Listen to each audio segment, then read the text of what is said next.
Olá e boas-vindas a mais uma análise profunda. Hoje a gente tem pela frente uma exploração incrivelmente detalhada e, confesso, cheia de energia, baseada num conjunto de anotações e estudos de caso fantásticos. O nosso foco de hoje é um tema que, francamente, tem o poder de salvar muitos projetos do fracasso absoluto. Com certeza. É um daqueles assuntos que mudam o jogo. Exatamente. Nós vamos falar sobre como estruturar e conduzir um workshop de Design Thinking que seja altamente eficaz. Mas o grande detalhe aqui, a cereja do bolo que torna esse nosso material de hoje tão especial, é o público-alvo desse treinamento. Não estamos falando de engenheiros de software tradicionais, sabe? Ah, não mesmo. O buraco é mais embaixo. Pois é, estamos falando de capacitar os chamados desenvolvedores cidadãos. E para quem nos ouve e talvez não esteja tão familiarizado com o termo, a gente está falando daqueles profissionais que não têm formação técnica em programação, mas que usam ferramentas modernas, tipo plataformas de baixo código, para criar soluções de negócios no dia a dia da empresa. E é aí que a coisa fica interessante, porque empoderar essas pessoas exige uma abordagem muito específica. A nossa missão, neste mergulho no material hoje, é extrair o passo a passo exato e, principalmente, aquelas armadilhas ocultas na criação de um workshop desses. Exato. Queremos transformar toda essa teoria num guia prático mesmo.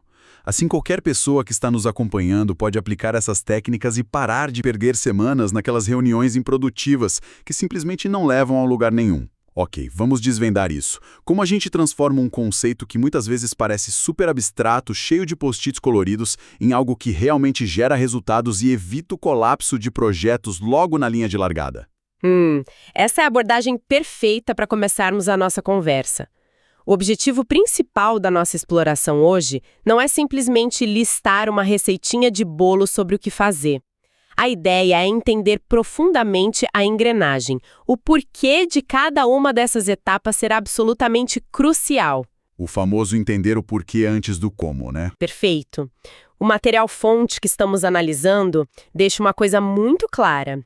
Ignorar a psicologia humana e a estrutura por trás de um workshop de Design Thinking é sem dúvida a receita certa para o fracasso. Quando a gente compreende a lógica de cada fase, a gente para de apenas cumprir tabela, sabe? Sim, virar algo intencional. Exato. Passamos a criar ambientes onde a verdadeira inovação acontece, evitando que as iniciativas desmoronem antes mesmo de saírem do papel.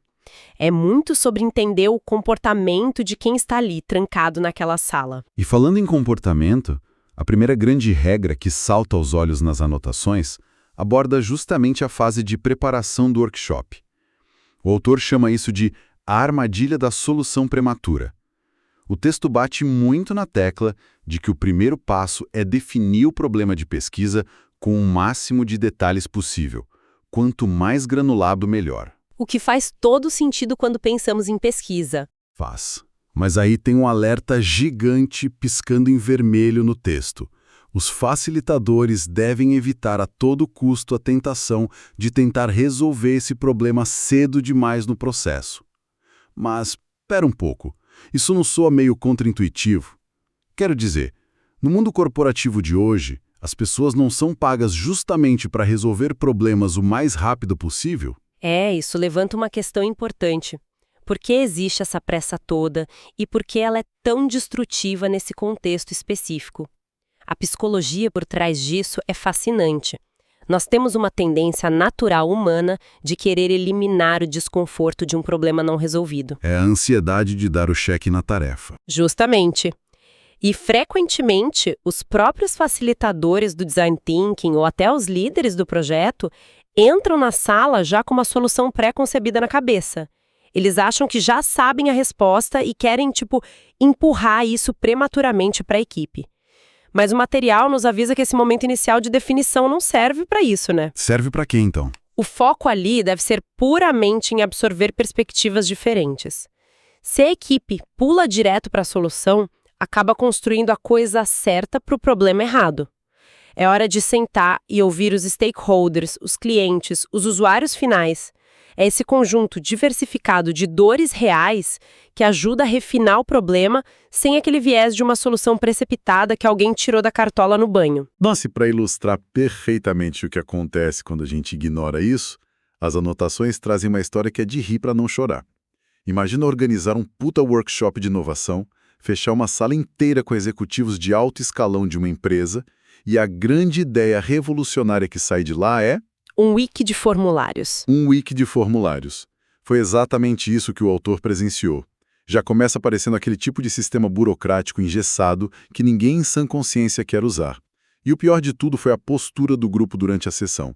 O autor descreve que esses executivos passaram a maior parte do tempo grudados em seus antigos Blackberries. Clássico. Corpos presentes, mentes ausentes. Exato. Eles ficavam respondendo e-mails debaixo da mesa claramente desinteressados, basicamente ignorando todas as atividades de empatia propostas pelo facilitador. E o detalhe mais irônico de toda essa situação, que o texto destaca muito bem, é que esses executivos nem sequer seriam os usuários finais dessa ferramenta. A brilhante ideia deles, ao propor esse wiki de formulários, era repassar o uso do aplicativo para os seus assistentes administrativos. Ou seja, a burocracia sempre cai no colo de outra pessoa. Pois é, eles estavam desenhando uma solução para um problema que eles não vivenciavam no dia a dia, para um sistema que eles mesmos não iam operar. Mas vem cá, a gente não escuta o tempo todo aquela máxima de que a inovação muitas vezes vem de quem está olhando o problema de fora. Por que excluir essas pessoas com visão macro da sala seria o ideal? Isso não vai contra a própria ideia de ter perspectivas diversas num design thinking? Olha, é um excelente ponto para debatermos. A visão de fora é extremamente útil, sim, mas na fase de ideação. Naquela hora de pensar em tecnologias diferentes ou em abordagens inusitadas. Mas na fase de entender a dor, que é o alicerce de tudo isso, se a pessoa não vive o problema na pele diariamente, ela não tem empatia real. Ela acaba sugerindo coisas burocráticas, como esse wiki de formulários. Faz sentido. Fica uma visão muito fria da situação. Fica. E o resultado daquela história do BlackBerry prova exatamente isso. O aplicativo foi construído, foi implantado com um custo super alto de TI e, sem grandes surpresas para ninguém, foi completamente descontinuado em apenas 6 meses. E por quê? Porque os assistentes simplesmente odiavam usá-lo. A clássica ferramenta que dá mais trabalho do que ajuda. Isso. A conclusão vital do material é que precisamos urgentemente diferenciar necessidade de vontade. É preciso colocar na sala quem precisa estar lá. As pessoas que realmente sofrem com o processo atual. Ao mesmo tempo, é crucial ter a coragem de manter de fora os indivíduos que têm apenas um conhecimento superficial da dor, ou aqueles que estão ali apenas para empurrar projetos pessoais e ganhar visibilidade política na empresa. Nossa, essa separação muda o jogo completamente. Tirar quem só quer fazer política e colocar na mesa quem realmente sofre a dor. Mas aí, claro, vem o próximo desafio lógico dessa dinâmica. Se agora a gente tem as pessoas certas na sala, os usuários reais, como a gente organiza o tempo dessa galera sem transformar o workshop numa sessão infinita de terapia ou numa fábrica de ideias malucas? O material aborda isso, descrevendo um roteiro muito cuidadoso, um roteiro que equilibra 3 pilares fundamentais, que são observação, empatia e solução. E o alerta do autor sobre os extremos aqui é fundamental para qualquer pessoa que vá facilitar essas sessões. Como assim? Extremos. Pense num pêndulo.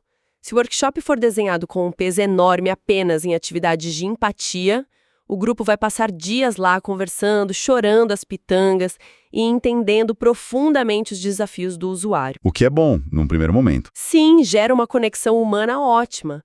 Mas se o tempo acabar aí, a equipe vai voltar para o escritório sem ter criado absolutamente nenhuma ferramenta útil para curar essa dor. Por outro lado, se houver um excesso de atividades de observação técnica e mapeamento de dados numéricos, o grupo vai coletar montanhas de planilhas fantásticas. Mas não vai fazer nada com elas. Exato. Ficará paralisada na análise. É a famosa paralisia por análise. O segredo do design thinking eficaz é garantir que o relógio seja implacável, deixando o tempo de sobra para que a fase de solução pegue esses sentimentos e dados e, de fato, os transformem em protótipos reais. O tempo é o melhor amigo do facilitador, se usado direito. E a melhor forma de visualizar esse equilíbrio perfeito na prática é com um estudo de caso incrível que as anotações trazem. Foi o desenvolvimento de um aplicativo móvel para administração de veteranos, a VA americana. Isso tudo foi criado dentro de um laboratório de inovação do governo. Um ambiente bem complexo, por sinal. Muito complexo. Imagina o cenário. Veteranos de guerra precisando navegar por um sistema de hospitais super denso, cheio de burocracia, apenas para conseguir renovar uma receita de medicamentos ou agendar consultas rotineiras. A premissa do Workfoc era bem clara: facilitar a vida dessas pessoas criando algo muito simples, sem sobrecarregá-los com menus infinitos e recursos que eles nunca usariam na vida. Uma missão em tanto. Sim. E para conseguir isso, a equipe de facilitação usou algumas ferramentas de empatia que geraram clareza quase que imediata no grupo. A primeira delas, que eu achei particularmente muito elegante, foi a técnica da rosa, botão e espinho. Essa é uma ferramenta clássica no design de serviços. E é extremamente visual, o que ajuda muito. Ao entrevistar os veteranos sobre suas experiências reais dentro dos hospitais, a técnica pede que eles usem aqueles post-its clássicos para categorizar os sentimentos deles. Cada cor representando uma coisa diferente. Isso. A rosa representa os aspectos positivos da jornada. Talvez seja um médico específico que atende muito bem, ou uma clínica que é confortável e limpa.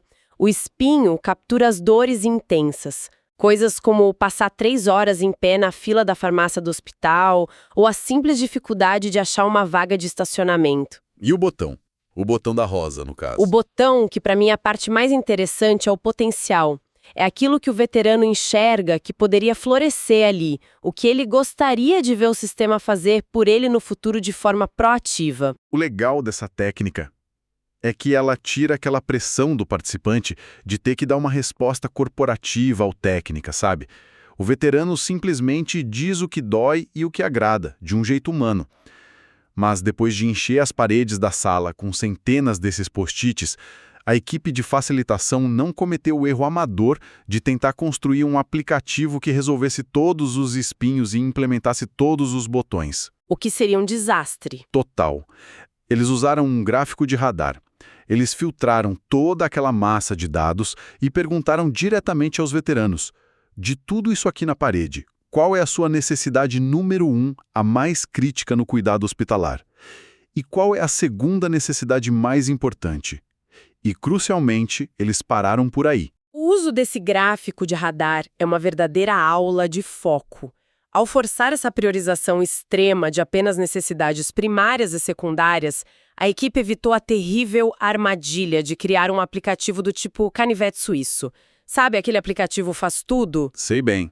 Aquele que tem 30 botões na tela inicial. Esse mesmo. Sistemas que tentam resolver todos os problemas de uma vez só geralmente são lentos, confusos e acabam não resolvendo nada direito.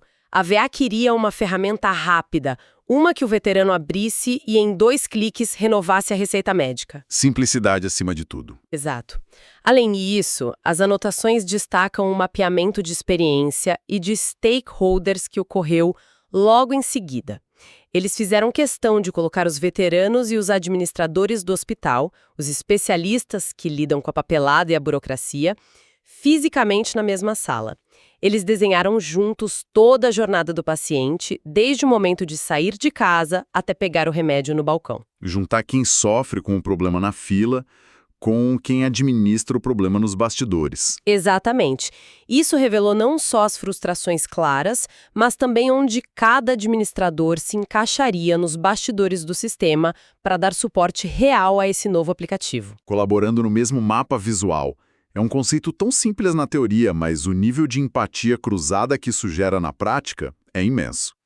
Bom, com toda essa observação e empatia mapeadas nas paredes e com o problema focado milimetricamente no gráfico de radar, o workshop avança para a fase que todo mundo adora, a fase de solução.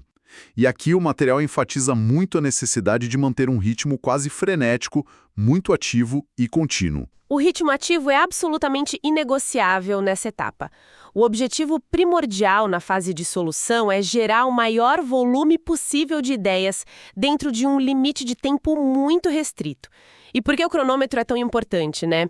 Porque a restrição de tempo sabota aquele julgamento precoce natural do nosso cérebro. Não dá tempo de pensar se a ideia é ruim. Isso. O facilitador não pode dar brecha para que os participantes comecem a analisar e descartar as ideias uns dos outros ali na mesa.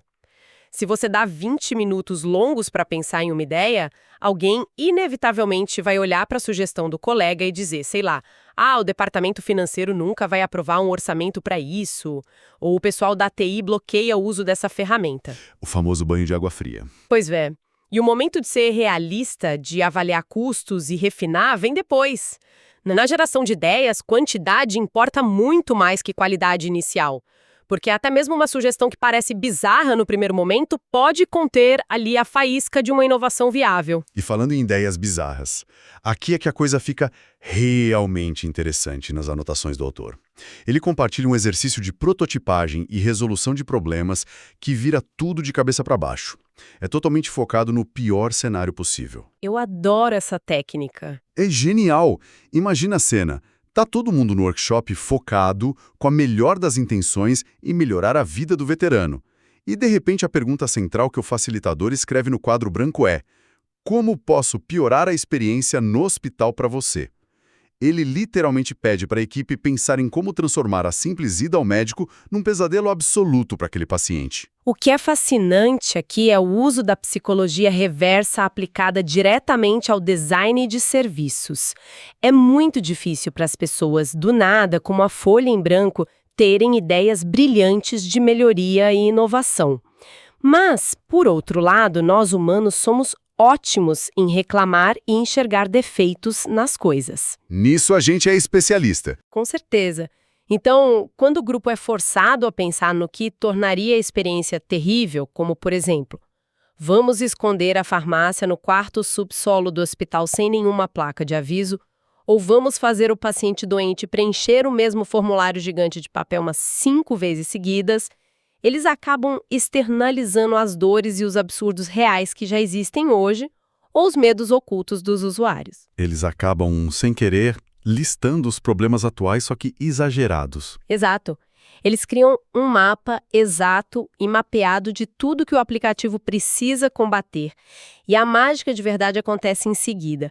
Ao pegar esses pontos negativos listados e simplesmente invertê-los, a equipe cria instantaneamente um conjunto de soluções e recursos positivos incrivelmente direcionados. É quase automático. Se o pesadelo imaginado é não ter sinalização nenhuma, a solução óbvia e forte que surge é criar um mapa interativo de alto contraste direto na tela inicial do aplicativo. É uma tática fantástica para destravar a criatividade e dar um choque de realidade quando a energia da sala começa a cair. E para garantir que essas soluções invertidas ganhem corpo em vez de morrerem na primeira crítica do colega do lado, o material fala de uma regra chamada round robin na hora de desenhar a ideia. A atividade divide a sala toda em pequenos grupos mistos. Eles misturam, por exemplo, os veteranos diretamente com os gerentes seniores da administração do hospital. Uma quebra de hierarquia tremenda do lado. Mas aqui está a regra de ouro do facilitador, que é o que faz a dinâmica realmente funcionar. A única ação permitida para quem recebe o papel é adicionar algo à ideia para melhorá-la. É terminantemente proibido apagar, cruzar a ideia, criticar ou dizer isso aqui não funciona na prática. Foco puramente em construir em cima do que já existe. Isso. O foco é puramente somar. É a mentalidade do sim e, ao invés do clássico corporativo não mas. Essa regra simples cria uma camada impenetrável de segurança psicológica na sala. Sem aquele fantasma constante da crítica imediata pairando sobre a mesa, até os participantes mais tímidos ou aqueles que naturalmente se sentem intimidados por estarem na frente de gerentes sêniores se sentem encorajados a contribuir ativamente. O papel aceita tudo, e a hierarquia fica fora da sala. A hierarquia literalmente se dissolve no papel. E é exatamente dessa colaboração sem amarras burocráticas, onde uma ideia complementa a outra, que surgem os conceitos mais fortes. São esses conceitos filtrados que finalmente ganham o direito de avançar para a fase final e talvez a mais crítica do workshop, a prototipagem real e os testes com usuários. O tão esperado salto do papel rabiscado para a tela brilhante. O material detalha uma evolução muito pé no chão e progressiva das ferramentas de prototipagem. Eles não começam programando nada no primeiro dia. Nem deveriam. Seria um desperdício de tempo. Pois é. A coisa começa com storyboards bem rudimentares, quase como se fossem histórias em quadrinhos mostrando o uso do app no dia a dia. Depois, eles vão para os protótipos de papel, onde os próprios veteranos puderam rabiscar caixas de texto e botões, imaginando a interface ideal para eles. Dali, eles evoluem um pouco mais para telas simuladas no velho e bom PowerPoint. O PowerPoint salva muitas vidas em prototipagem. Salva demais. Criando links entre os slides para dar aquela ilusão de clique na tela do celular. Até chegarem finalmente no grande trunfo da nossa era para esses desenvolvedores cidadãos. As ferramentas low-code ou no-code. As queridinhas do momento. Sim. Plataformas que exigem pouco ou absolutamente nenhum código e permitem, através de uma interface visual, arrastar e soltar elementos para construir um aplicativo funcional na frente do cliente, às vezes em poucas horas. É um processo extremamente empoderador. Poder de criar na mão de quem entende o problema. Exatamente. Mas, logo depois de celebrar o quão incrível é essa tecnologia de ponta, o autor joga um balde de água fria gigantesco na gente e compartilha uma daquelas anedotas dolorosas de bastidores. O grande desastre do controle de versão. O temido e famigerado controle de versão. Quando estamos em um ambiente de prototipagem hiper rápida, com ferramentas que são tão fáceis e intuitivas de usar, as equipes avançam em uma velocidade assustadora, quase sem limites. O relato do autor mostra que uma das equipes do workshop havia chegado em uma interface de usuário simplesmente fantástica no meio da tarde. Tava perfeita. O design estava limpo, super intuitivo para os veteranos. Sim. Porém, inebriados por essa facilidade toda de arrastar elementos na tela, trocar cores e mudar botões num clique, eles continuaram alterando a interface compulsivamente. Lá pela terceira ou quarta versão depois daquela ideia genial, olhando para a tela, eles perceberam que as novas mudanças deixaram o aplicativo poluído, pesado e confuso. Bateu arrependimento. E como bateu? Eles decidiram, sabiamente, abortar a missão atual e voltar para aquela primeira ideia genial do início da tarde. E aí vem aquele momento de suor frio na espinha, que todo mundo que trabalha com computador já sentiu. O problema. Ninguém, absolutamente ninguém da equipe salvou a versão original em lugar nenhum. Um clássico erro de novato. Eles estavam usando a mesma maldita tela desde o começo e simplesmente sobrescreveram um projeto inicial maravilhoso, vez após vez. Quando eles tentaram recriar aquela interface perfeita do zero, puxando da memória o tamanho exato dos botões, as fontes e as cores, falharam miseravelmente. O autor até admite no texto que a equipe nunca mais conseguiu reproduzir aquele design original com a mesma fluidez mágica de antes. É triste. E isso nos traz um ponto muito específico para a nossa audiência acompanhar, não acha? Porque um erro tão básico de informática, de simplesmente apertar salvar como, aconteceu justamente num workshop com essas ferramentas modernas e com executivos experientes. Olha, essa é a conexão mais importante que podemos fazer aqui hoje sobre o perfil dos desenvolvedores cidadãos. O engenheiro de software tradicional, que foi treinado academicamente para isso, ele respira controle de versão.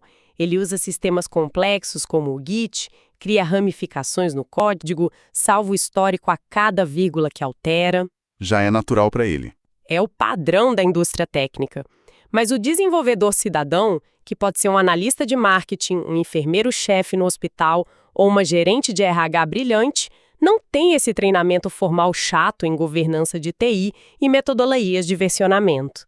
Eles querem focar na solução, não na organização do arquivo. Exato. A tecnologia sem código entrega o poder imenso de construir rápido, de materializar ideias em minutos. Mas a ferramenta em si não ensina os princípios de documentação de software. É um lembrete prático fortíssimo do autor. A ausência de processos básicos impede a inovação tanto quanto a falta de ideias. A facilidade incrível da ferramenta moderna precisa, obrigatoriamente, vir acompanhada da disciplina quase chata de salvar, nomear e documentar as etapas do projeto. Nossa, uma lição dura, aprendida do pior jeito possível por aquela equipe mais extremamente necessária. Bom, superado o trauma do controle de versão e torcendo para que agora o protótipo esteja salvo direitinho em 3 lugares diferentes, a equipe entra na fase da verdade, a fase de validação. A hora do show. O material é muito enfático sobre o uso do que eles chamam de teste de pensamento em voz alta. E a regra número 1 deles é dolorosamente simples.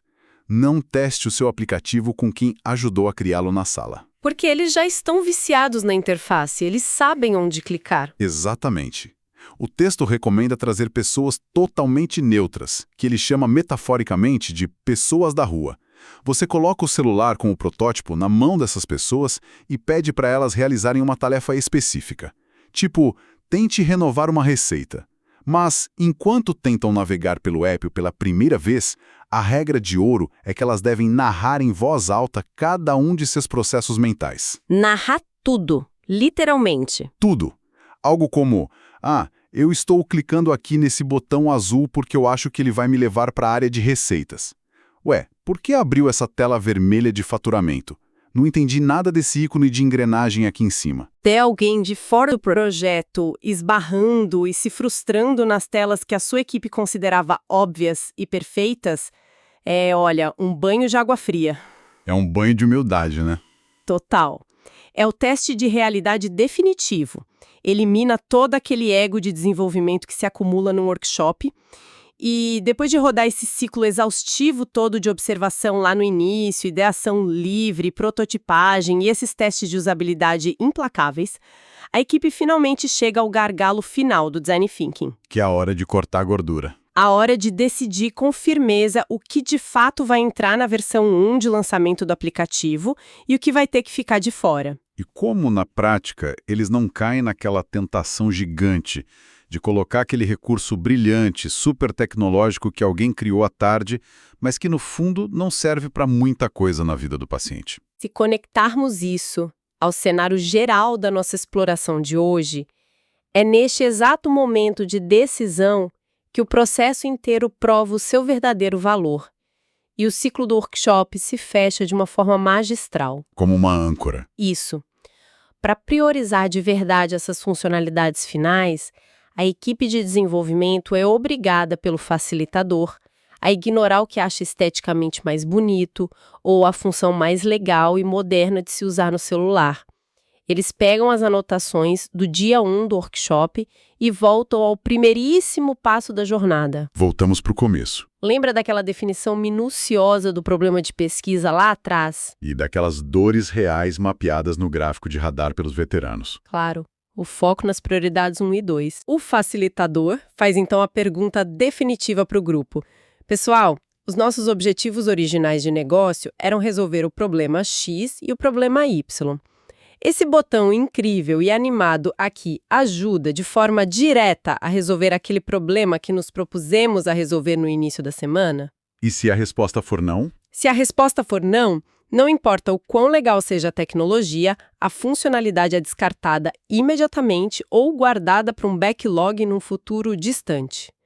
Essa ancoragem constante no problema original, no porquê de estarem todos lá, é a bússola que impede o famoso inchaço do software, garantindo assim que o produto final entregue valor imediato para o usuário e não seja apenas um Frankenstein cheio de boas ideias desconectadas. Então, o que tudo isso significa para quem nos ouve hoje, depois dessa enxurrada de metodologias e histórias?